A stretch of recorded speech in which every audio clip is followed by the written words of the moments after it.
Yes and no. Unfortunately, we were having some kind of issues with our audio input to the camera.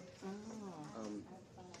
And with the limited time, the best solution is to run where we're capturing the room audio, because otherwise it's putting a very high-pitched ring underneath. I think there's something picking up noise in here, and I don't have the time to troubleshoot, so I opted to remove that because it would be worse audio if we did that. I've got it recording. Great. I've got it streaming here. That's incorrect. It's because it's not getting audio feed right now because I muted it. But I've got it recording.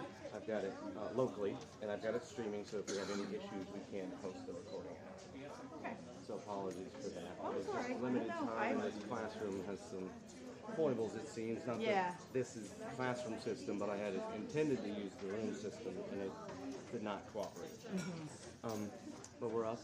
I'll be monitoring and adjusting audio during program, and we've got the camera here running. Great. Well, thank you for making adjustments to the best you could in the time you slept in allowed.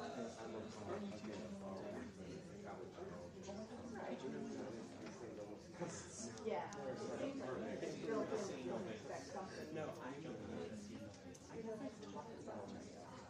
well, I just assumed when I saw you. Yeah, no, I think you're right.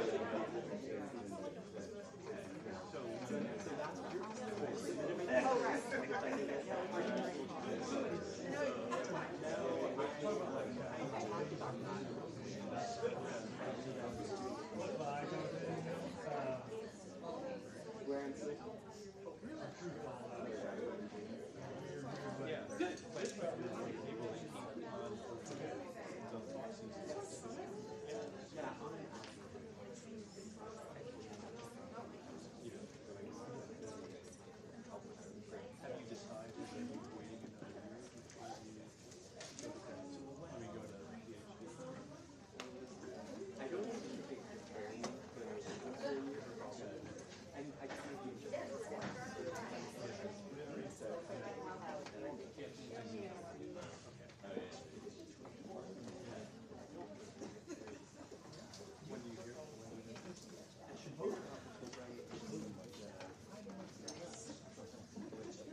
I'll sit by the front. Good to see you. Sit and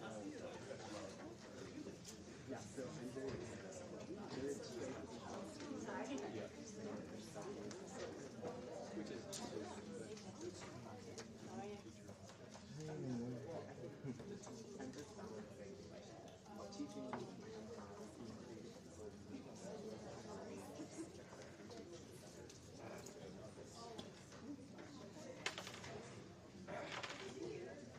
Battery's dead? Battery's dead. But very little. I'll tell you about it after.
tired.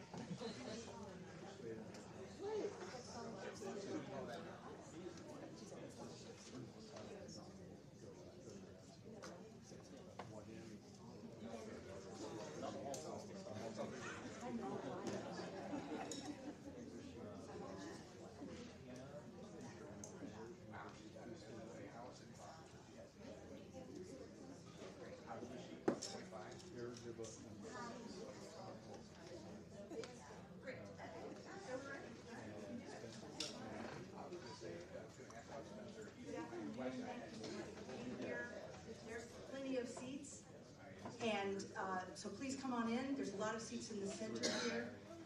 We're all friends who come to this event. There's something that we all have in common. So I'm going to start the program now with the singing of Lift Every Voice and Sing.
Welcome to our celebration today.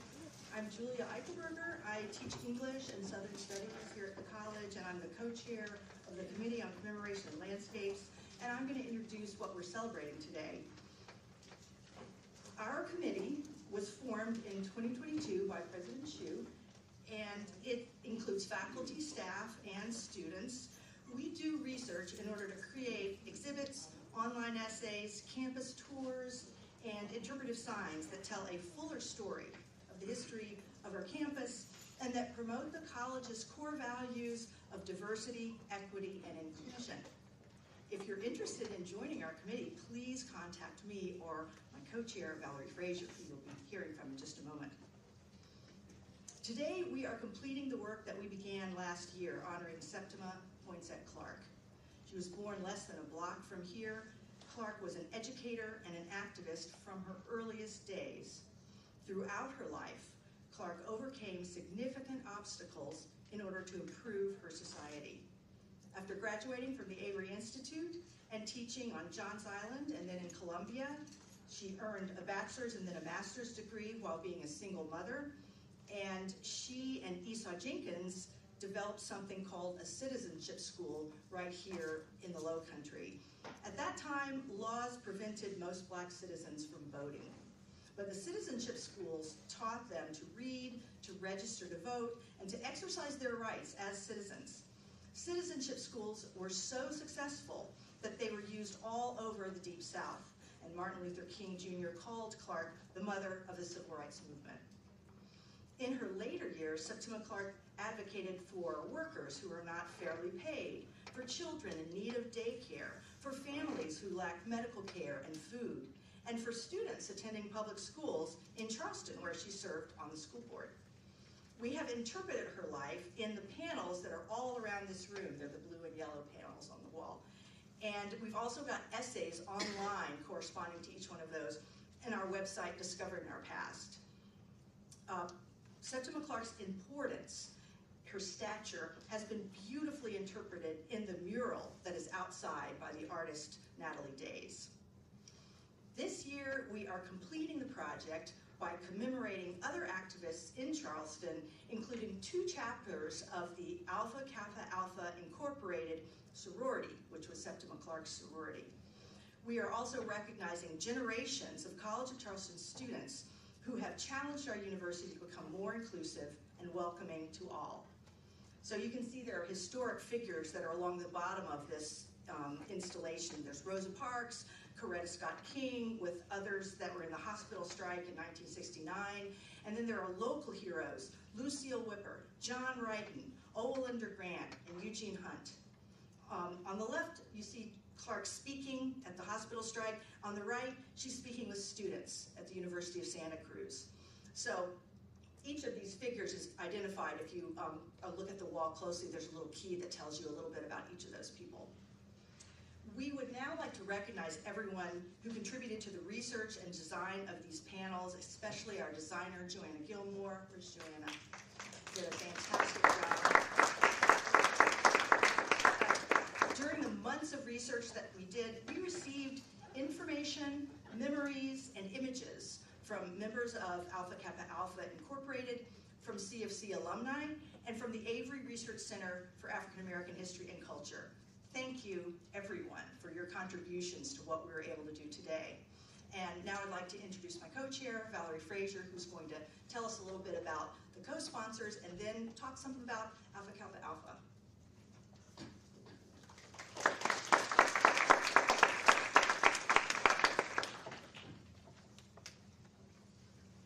Good afternoon, everyone. I am Dr. Valerie Frazier. I'm a CFC professor, an alum, and a proud member of Gamma Xi Omega. I am also co-chair of the Committee on Commemoration and Landscapes. It was March 8th, 1988, that this education center, room 118, was first dedicated to civil rights icon Septima Clark, who was born right here on this campus at 105 Wentworth Street. Now, some 36 years later, we celebrate Dr. Clark by continuing to tell her story and our story through these interpretive panels. 3 months before Septima Clark's 10th birthday on May 3rd, 1908, 9 young women at Howard University in Washington, D.C. founded Alpha Kappa Alpha Sorority Incorporated. On January 15, 1908, this was the first Greek letter organization to be founded and incorporated by African American women. They have a proud legacy of leadership, political activism, and service to all mankind. The founders of Alpha Kappa Alpha were scholars, teachers, and community leaders who blazed new trails at the turn of the 20th century. In the early years, members of Alpha Kappa Alpha, they distributed food and clothing to those in need. But now, we want to think about how we can share this important story and thank our co-sponsors who've made this work possible. So, here is the list. We want to thank the Office of the President, the Office of Student Affairs, the Office of Institutional Diversity, the School of Education, the School of Humanities and Social Sciences, the Honors College School of Sciences, Mathematics, and Engineering, the program in African American Studies, the program in Women's and Gender Studies, the Department of English, the program in Carolina Low Country and Atlantic World, the Center for the Study of Slavery, the 1967 Legacy Program, and multicultural student programs and services. We're now going to look at some slides to really share some of the history of Alpha Kappa Alpha Sorority Incorporated. This first slide deals with the Mississippi Health Project, which started in the mid-1930s and lasted for 6 years, serving more than 15,000 people, dealing with a severe crisis in the Mississippi Delta. In terms of health care, there was a So, the women of Alpha Kappa Alpha started a mobile health program. 2 to 6 weeks each summer, they would go to Mississippi and follow in Septima Clark's footsteps. Next slide. This picture then is a banquet that Gamma Psi Omega held. And if you notice the X, this is where Septima Clark stood. She was a new initiate to Alpha Kappa Alpha Sorority Incorporated, having joined in May 1945.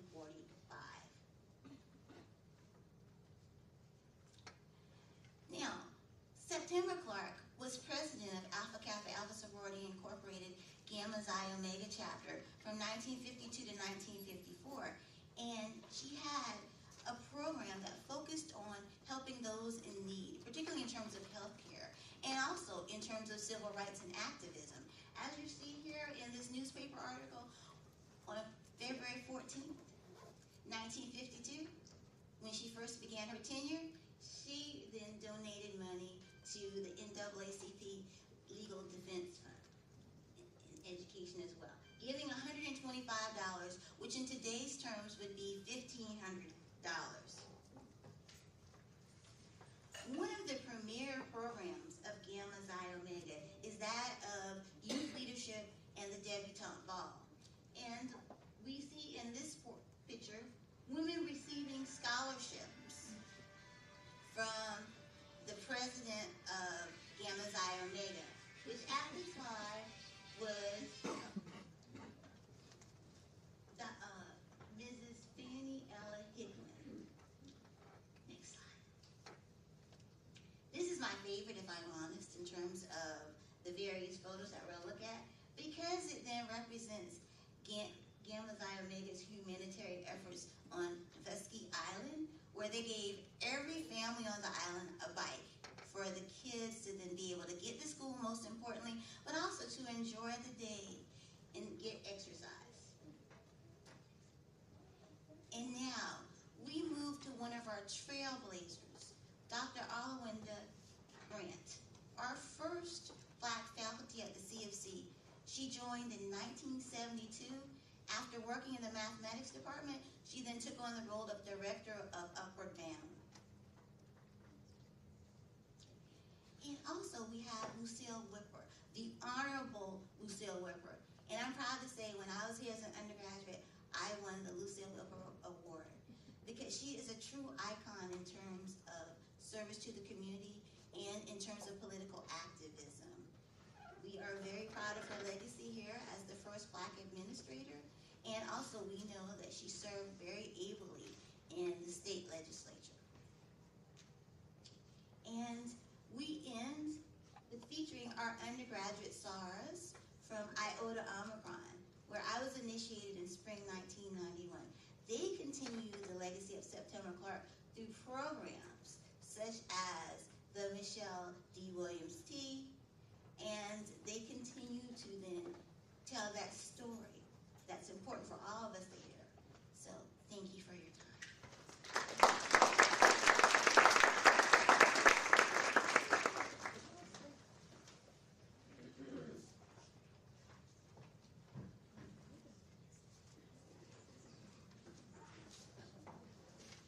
Now, we're going to have members of Gamma Xi Omega and Iota Omicron come up and give some reflections. So first, we want to then welcome Pearl Gibbons, who is the president of Gamma Xi Omega.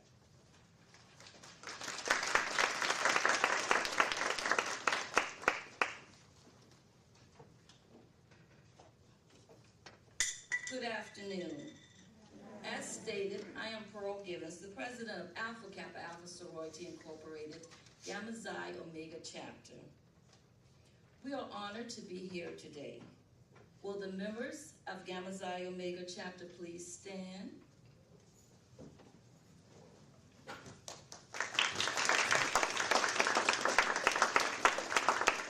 The members of the Iota Omicron Chapter, would you please stand? All other members of Alpha Kappa Alpha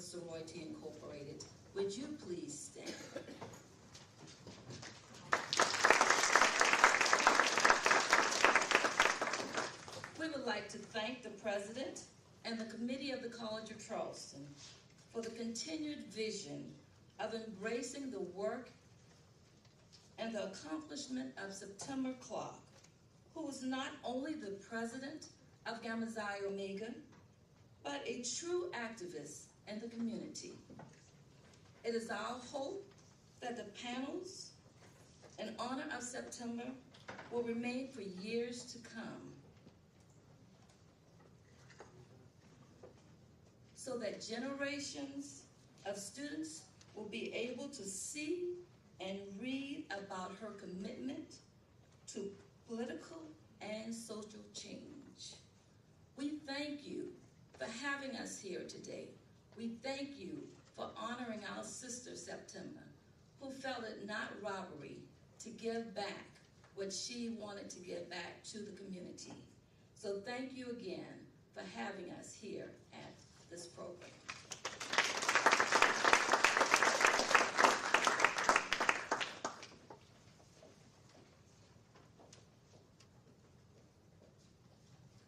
Next, we'll welcome Dr. Lou Smalls Robinson, a founding member of the Iota Omicron chapter of Alpha Kappa Alpha Sorority, Incorporated.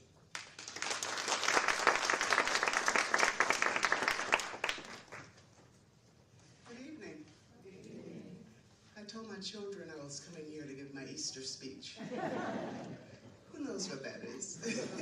All right. I'm Lou Robinson, and I'm a founding member, can you believe it, of the Iota Omicron chapter here at the College of Charleston. We would not exist if it wasn't for Gamma Xi Omega chapter. One of the members at Gamma Xi Omega chapter had a vision. Her name was Vertel Middleton. Vertel Middleton was what you call the Dean of Pledges for us 50 years ago. I can't believe it. When I met her, I was 19 years old. Well, I just celebrated my 70th birthday. I can't believe it. Vertel surrounded us with love, a spirit of leadership, and she got us together, that first little group. We were called the Rosebuds. We even have a picture, and I forgot my picture that I meant to bring today, of the Rosebuds with President Ted Stern at his presidential home with Vertel and all of us in our pink and green outfits and our afros. And it was so fantastic because she was determined that we were going to have a chapter of Alpha Kappa Alpha on this campus. Well, not only did she initiated this campus's group of Alpha Kappa Alpha women, but we also initiated 12 women at Charleston Southern University, which was then called Baptist College. So we made national history in 1975 when the College of Charleston and Baptist College initiated 24 women on predominantly white college campuses in South Carolina. In 1975, we were all over the news. We were everywhere. And it was just amazing. Well, next year, I can't believe I'm saying this, I'm going to be a golden soror. That means that I would have been an AKA for 50 years. And when I look at my family, my daughter is an AKA. I have 4 nieces that are AKAs. 1 Delta. Where are my Delta sisters? Any of you in the room? You know we love you. But it's so amazing. Gamma Xi Omega planted a seed for us. It got watered with love. They helped us along the way. And Iota Omicron, come on, stand up with me. Look at us. Look at these young women. I'm so proud of them. I cannot begin to tell you But from May 4th, 1975, this chapter has thrived at the College of Charleston, and I'm really proud of them. They've made history all over the place. I'm a retired soror. Here's my honeydew, Peter Robinson, who lifts me up. He's by my side, and I thank you. I even made him wear pink and green tonight. He has his bow tie on as well. But thank you, Gamma Xi. We appreciate you. Thank you, my little sorors. Thank you for including us in such a significant remembrance for our soror, Septima Clark. And I'm going to be a golden soror. Thank you.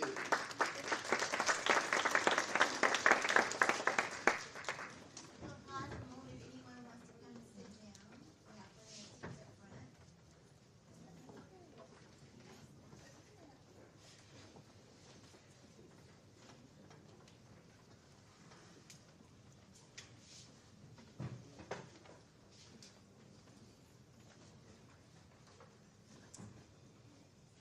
Next, we will welcome Micaiah Lewis, President of the Iota Omicron chapter of Alpha Kappa Alpha Sorority Incorporated.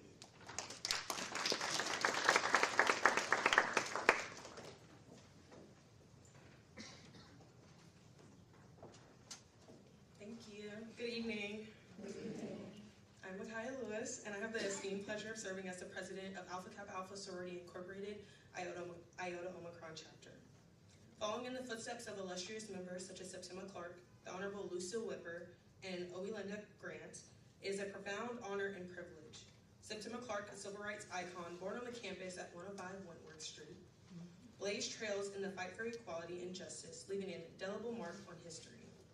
The Honorable Lucille Whipper, as the first Black administrator at the College of Charleston, broke barriers and paved the way for future generations of Black leaders. Likewise, Oelenda Grant, distinction as the first Black faculty member at CFC's embodies resilience and excellence in academia. Their legacies inspire us to continue their work, advocating for equity, diversity, and inclusion in all aspects of our endeavors. As we walk the path they carved, we carry their torch for empowerment, determined to uphold their ideals and advance their noble causes. Iota Omicron continues to uphold the legacy paved by our charter members through a commitment to excellence in academics and community engagement. With the highest GPA campus-wide, we demonstrate our dedication to scholarly achievement. Moreover, our strong partnerships with IFC, Panhellenic, and MPHC councils foster collaboration and unity within the Greek community.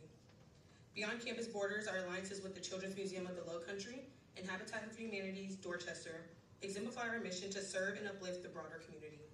Girl Chat, an annual event, provides a safe and supportive space for women at the College of Charleston to share experiences, seek advice, and exchange tips and tricks. Additionally, we proudly host the Michelle D. Williams Scholarship Tea, an event honoring the legacy of notable members who made enduring contributions to our chapter and campus. Through this tea, we award scholarships to female students at CFC, ensuring their legacies are honored and their impact is perpetuated for generations to come. In conclusion, thank you for allowing me the opportunity to share our chapter's achievements and initiatives. We are immensely grateful for the support and encouragement that have enabled us to uphold the legacy of our charter members and strive for excellence in all our endeavors. Lastly, a heartfelt thank you to the amazing trailblazers who have paved the way for us. Your enduring legacy inspires us to continue our journey with passion, dedication, and purpose. Thank you.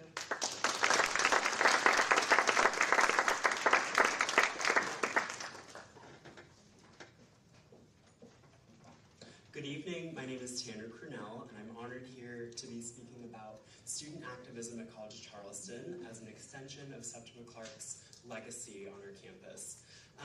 Student activism is different from student leadership in the sense that it has a critical orientation to the institution and the institution's norms and institutional powers. So there's a critical element to it, and then it's also creative. It's not just torch everything down. It's rebuilding the society that we've inherited.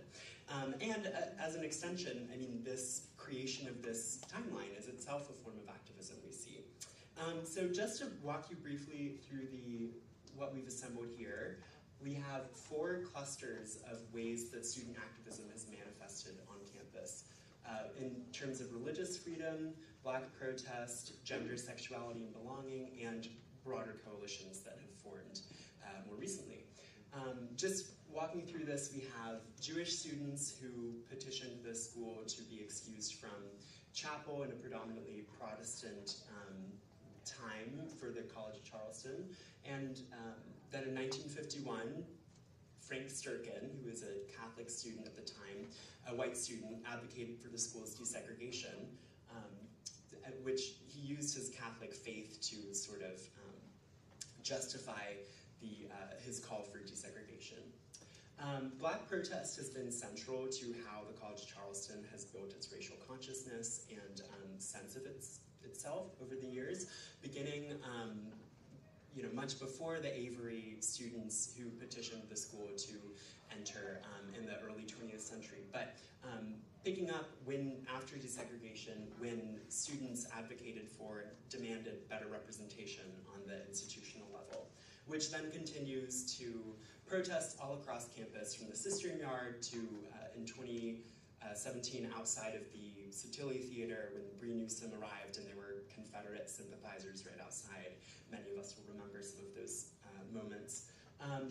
We have then the next bottom left cluster is gender, sexuality, and belonging, beginning with the admission of women, white women, into the College of Charleston, and more recently, LGBTQ+ inclusion and flourishing that the College of Charleston has supported, from the largest attendance at the Charleston Pride Parade in 2019, when it was still held in September and students could attend, and more recently scholarships and visibility campaigns that have happened too. We finally have a moment of beautiful synthesis of Septima Clark's Black feminist organizing in the way that intersectional feminism and intersectional ways of thinking about student activism have sort of converged.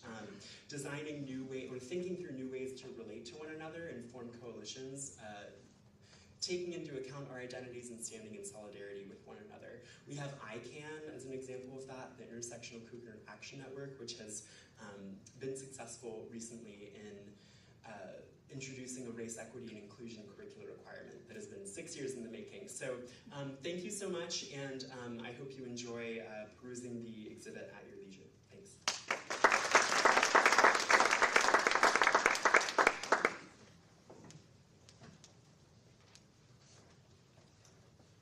Hello, I'm Alex Ford. I'm a sophomore English and psychology student here at the college, and I'm a student member of the Committee for Commemoration and Landscapes, which put all of this together. In a world where reports of people being intimidated away from voting offices and children being intimidated out of the classroom still arise, it is clear that Septima Clark's mission remains incredibly important today. Her legacy and persistence, even in the face of so many social and legal obstacles, is inspirational. The need for Clark's brand of activism is clear to me as I learn more about current social injustices in my American Lit class, learn about the history of the college and Charleston through my involvement with the CCL, and learn about the lived experiences of Native Charlestonians today through my volunteering with Kids on Point, a local after-school organization for disadvantaged children. It is my goal to follow in Clark's footsteps, and it is my hope that, through the installation of these panels, we can shed more light on Clark's and her AKA sisters' admirable lives and inspire more students to follow the examples of their historical peers to engage in community activism and service. I'm thrilled that we got the opportunity to highlight that tonight, as we also unveil the projects done by CFC students surrounding Clark's life and contemporary student activism, and thank all of y'all for coming out to celebrate that with us.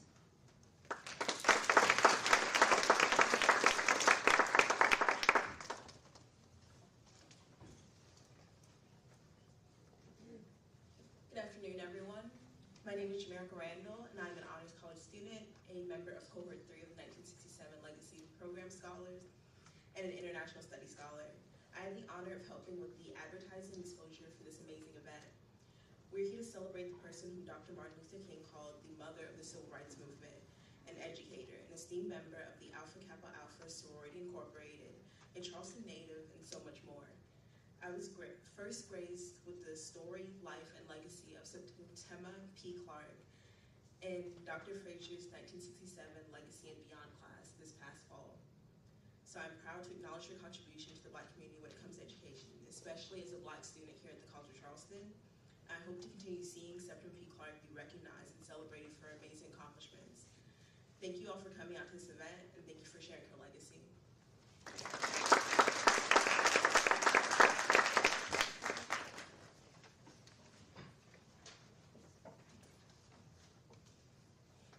Good afternoon, everyone. My name is Tisha Smalls Brown. I'm an alumni of the College of Charleston and proud to be the director of a brand new program here on campus. Dr. Dean Welch asked me to start it, and I named it after Septima P. Clark. I could not think of a better person to name it after, as she was one of my inspirations as a teacher in Charleston County schools for over 2 decades. I am now teaching in the School of Education here, and so proud to have been asked to start a program for young women of color in education.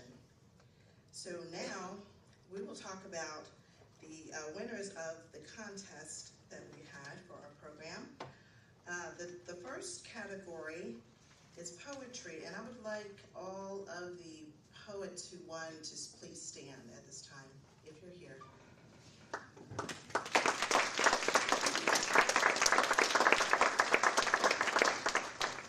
Thank you. The judges for this category were myself, Gary Jackson, who is an award-winning poet and director of the undergraduate creative writing at the college, Michaela Watkins, a poet and adjunct faculty in the School of Education, Department of Education here at the college, and myself.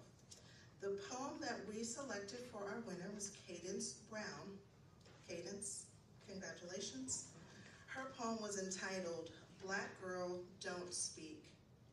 The judges all agreed that this poem took us on a wild and very vivid ride, steered by a central speaker with a raw and powerful voice, using refrain that shifts over time.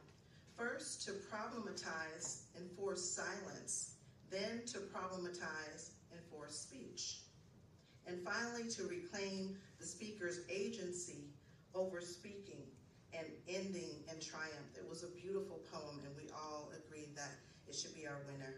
Congratulations again.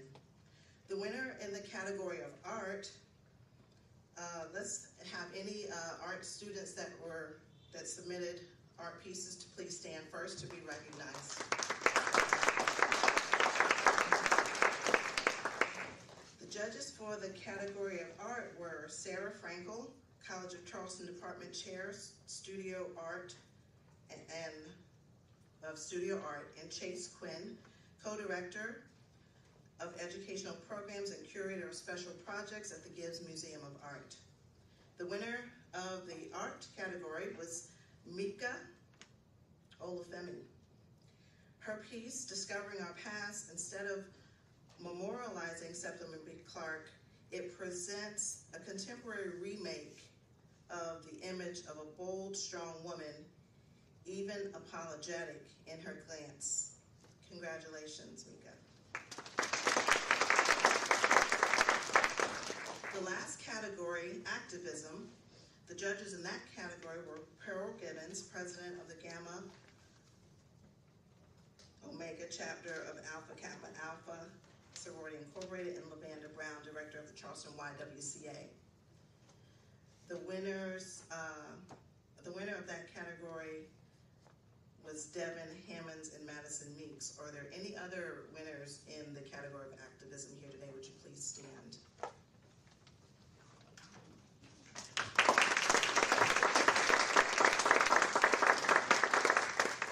Congratulations, Devin and Madison.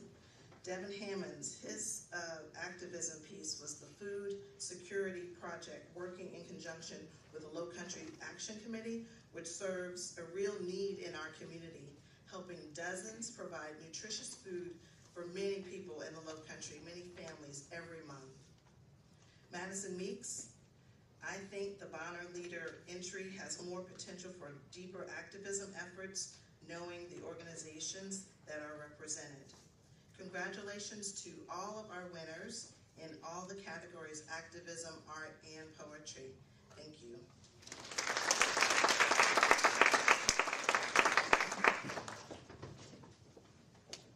Thank you so much, Tisha, my old student. You've really made us very proud. And also want to just recognize Chase Quinn, who's one of the judges. He's here. Thanks for coming and being with us, walking over from the Gibbs Museum. And now we're going to have some remarks by President Hsu.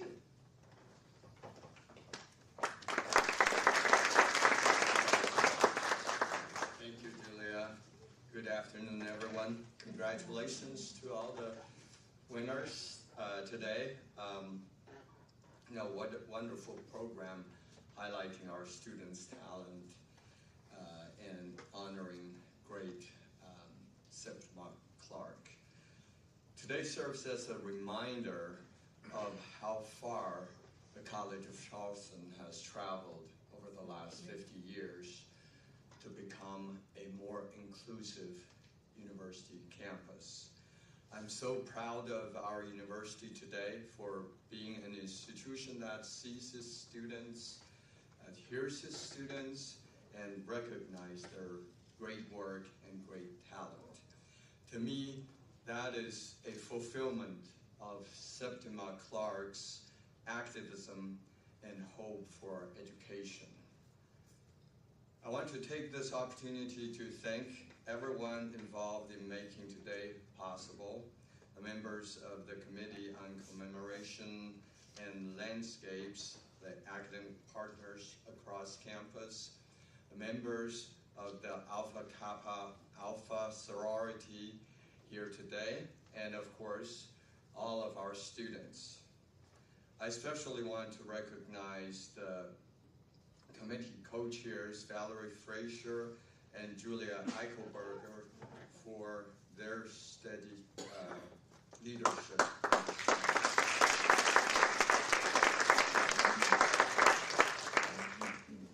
And Joanna Gilmore, thank you for your beautiful and meaningful exhibition design. I also want to thank Tanner Cornell, Shannon Eve, Julia, Alex Ford, and Valerie Frazier for their research and writing of the exhibitions. And finally, I want to thank Jamaica Randall for her public relations assistant. Everything about Septima Clark's life was about a kind of individual and community empowerment. She stood for something that is very special, and through her shining example, we can stand for something special as well. In closing, I want to invite everyone to enjoy the reception that we have prepared outside in the atrium, and please enjoy a moment of fellowship and help us celebrate Septima Clark and her activism together.